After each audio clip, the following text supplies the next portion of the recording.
are in those particular places. I think the way she explained it was that they kind of spend a lot of time, a fair amount of time in the community that they hope to enact the policy within before they do it. So they kind of try to get a basis of kind of like what's going on before they do anything.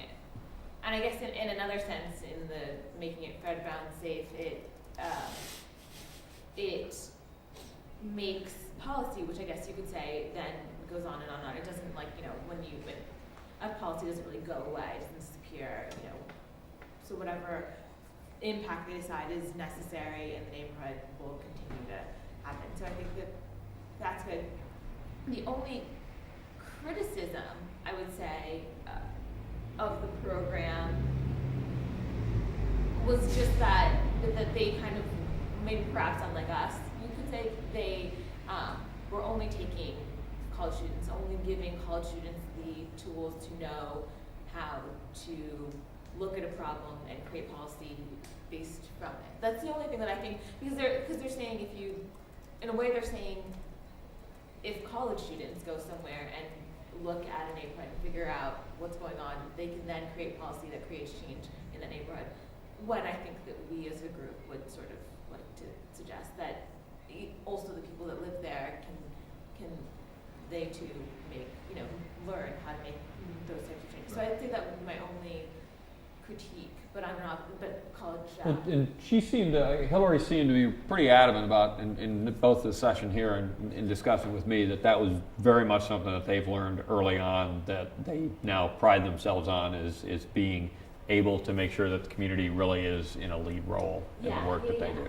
Yeah, and I think that they think, right, yeah, I think I just mean that in the sense that they only go through universities, but that's, I mean, there are probably many reasons for that. You know, it's an easy group you can easily replicate a program if you're using universities as your system. I'm sure Right. it actually just works for them, but I think that would be the difference in. I felt the same way about it. I thought it was really interesting, but I agree. I felt it was kind of a bit exclusive. Yeah, just in a very small way. Plus, college students don't always have the relationship to their space. I mean, especially in Pittsburgh. I mean, I grew up here my whole life, and I was like, ew, Oakland, like, and they were just like, ew, everything else. Like, they just kind of stayed. Very few people actually like venture out. Right. You know, I mean, there's so many programs going on right now to push that college students like go outside of Oakland because they really don't. So I think that's really important too. It's like they don't even know these communities, so it's interesting that you would choose that route to go through that doesn't even have that connection. Well, the thing that interested me about what they're doing is that they're increasingly working with community colleges, though, too. And she said that was a really workable model for them. I think Elwin Green was here from Homewood for that session, and he asked the question that, you know, if I'd known, I would have asked myself, but I didn't realize that CCAC had the Homewood branch. And he's like, well, would you start at the Homewood branch of CCAC? And she's like, oh, yeah, I mean, I don't know about it, but sure, that sounds like something to be interesting. Because to me, that's exactly the way to overcome the like highfalutin college kids and, you know, best and the brightest bullshit syndrome.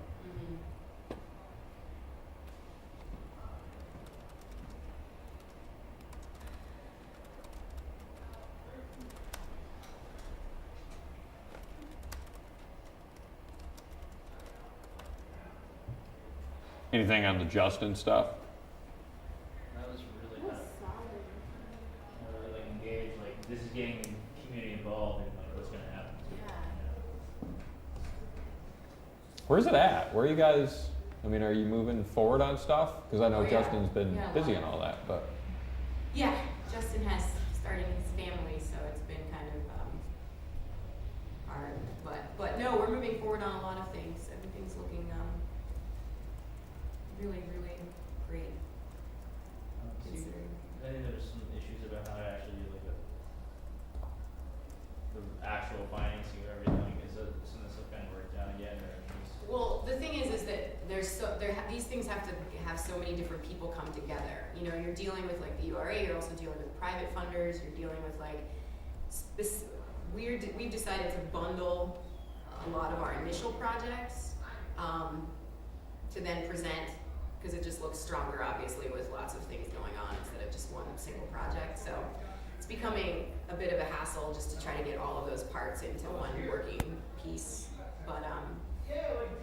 But yeah, I mean, funding's an issue because it's not so much these individual projects, because a lot of these individual projects are getting their own funding. However, they're getting their funding in different ways depending on the project. But a lot of it is the community investment, and which we've been doing really well. I mean, the other night, randomly, we were just next door talking to this kid about what we were doing, and then I gave him my number, and he actually called me. He's like a 20-something that lives in Wilkinsburg, and he called me 2 days later, like, yo, I got some money for you. I was like, really?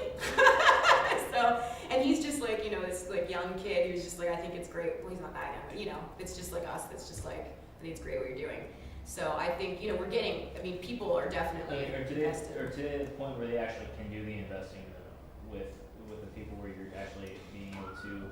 No, a lot of the projects are gonna get funded in other ways before the actual, the community, in other words, the community is not, Pittsburgh in general, not necessarily Larimer specific, has not invested enough for us to do these projects. We have to find funding through a number of other sources. Well, I mean, what he was speaking of the sort of like group, you could invest, if I understand correctly, you basically were like saying, okay, I'm gonna buy X amount of shares in this, and I'm gonna pay for it incrementally over a period of time. Right. They were still trying to sort that out.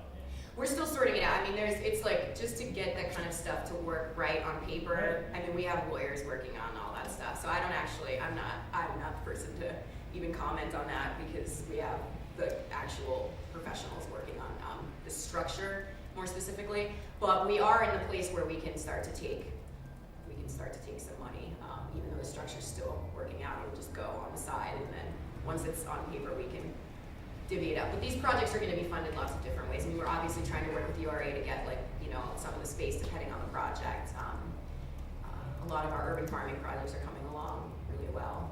So things are going really well so far.